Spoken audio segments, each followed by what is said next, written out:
শিল্পাঞ্চলের প্রথম ইস্যুই হবে শিল্প। কারখানা এত বছর ধরে বন্ধ রয়েছে। তৃণমূল কংগ্রেসের প্রতি এই আশা আমি আর রাখি না যে তারা কারখানার পুনরুদ্ঘাটিত করবে।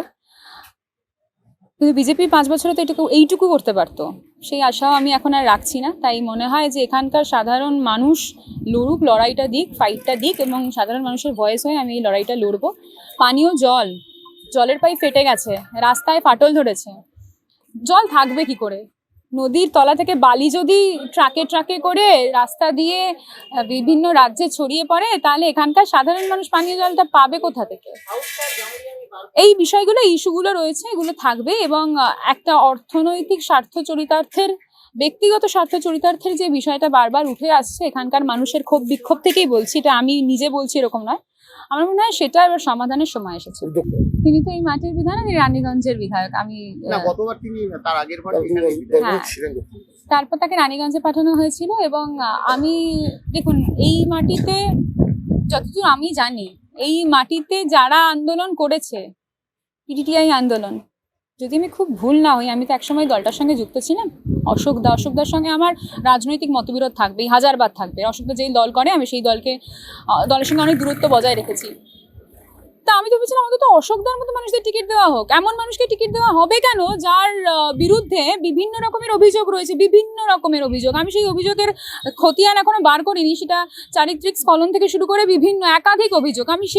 আমি কাউকে ব্যক্তিগত জায়গায় হিট করতে চাই না, বিশ্বাস করুন, আমার সেটা রুচি নয়। তো এমন কাউকে তৃণমূল কংগ্রেস প্রার্থী করেছে কেন? তার মানে নিশ্চয়ই সেই অর্থনৈতিক স্বার্থ চরিতার্থের একটা বিষয় রয়েছে।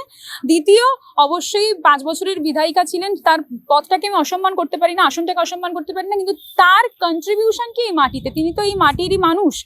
এই মাটিতে থেকে তাকে গো ব্যাক স্লোগান শুনতে হয়েছে। তার মানে বুঝতে পেরেছেন তার কন্ট্রিবিউশন কি? এইখানের বিধায়িকা হয়ে 5 বছর এখানের বিধায়িকা, অথচ তিনি থেকেছেন কলকাতায়। তাহলে মানুষ তো গো ব্যাক স্লোগান দেবেই। সেই জায়গায়, সেই মাটিতে যদি আমি না আসি, আমি যদি না দাঁড়াই, আমি যদি সাধারণ মানুষের জন্য এইটুকু ফাইট না দিই, তাহলে আর কে দেবে? আমি দুঃখিত কেন হব? আমি তো তৃণমূল কংগ্রেস করি না, কিন্তু আমি অবাক, আমি হতবম্ব।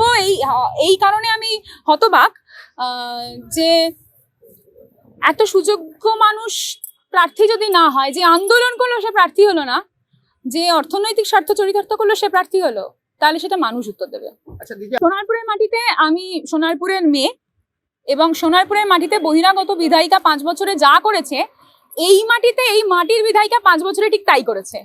সোনারপুরের মাটিতে 5 বছরে বহিরাগত বিধায়িকা মানুষের জীবন বিপর্যস্ত করে দিয়েছে। জল, রাস্তা, জল নিকাশি, বাজার, পরিকাঠামো, হাসপাতাল, কিচ্ছু নেই, জিরো।